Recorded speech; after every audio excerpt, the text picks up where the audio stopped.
We are very excited about today. It's amazing being here. I mean, obviously Abbey Road's got a great history. It's a very big deal. Working with Shell has been a wonderful journey, and today is a kind of culmination of many hours of work.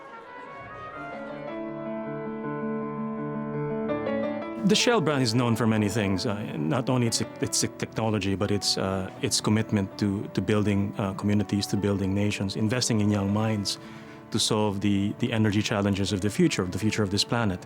And we want to embody that spirit, not only in the way we look, but the way we sound. Music has been a part of Shell in its past. You know, we've had a rich history with Bing Crosby, with Sammy Davis Jr. We've done sound before, but not to this extent. We were trying to bring something that's common across all the parts of Shell. I mean, sound, when we think about it, sound is a big part of how we experience things. It's something that is important and helps people engage with brands.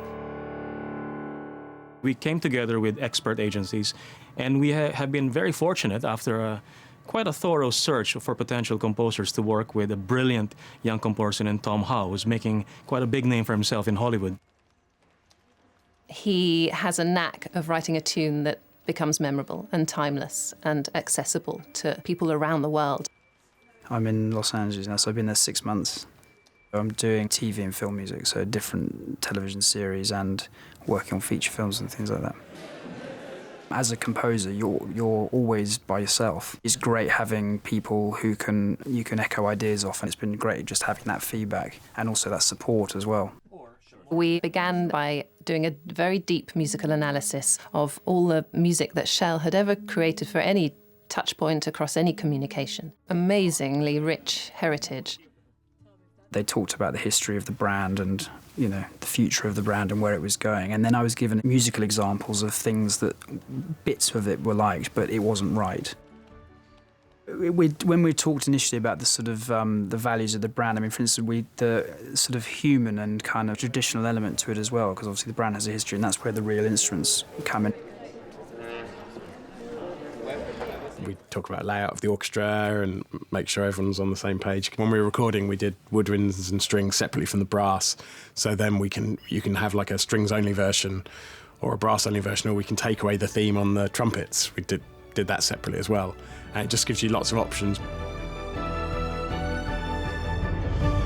We were absolutely clear within the brief that the hook, the key melody, was going to be that which we would extract and then use as a signature, but in sound. Every time we listened to it, we remembered it. It just felt right. We now have an identity. That's just the beginning. Once you have the unifying identity, you then start to think about how you can translate that into experiential and also social and digital and so on. Well, we're going to use it widely. We're going to make sure that it's used in everywhere we can have a sound for Shell. So every time you see the Shell logo, you should be able to, when available, hear as well what that logo sounds like. You can have different instrumentation. But in the end, the core melody and what we believe it embodies is what we will be committed to over the long term.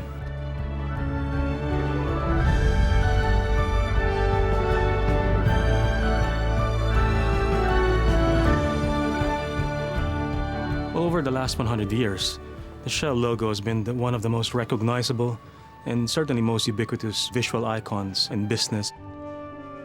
What we'd like to do is to really enrich this further by overlaying, the power of sound.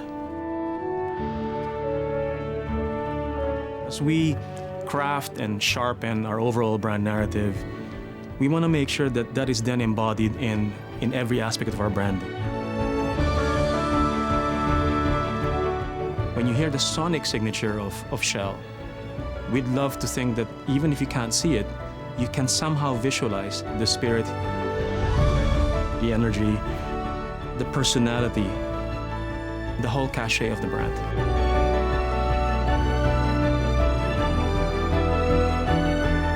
Close your eyes and think about it, and really Shell is what comes to mind.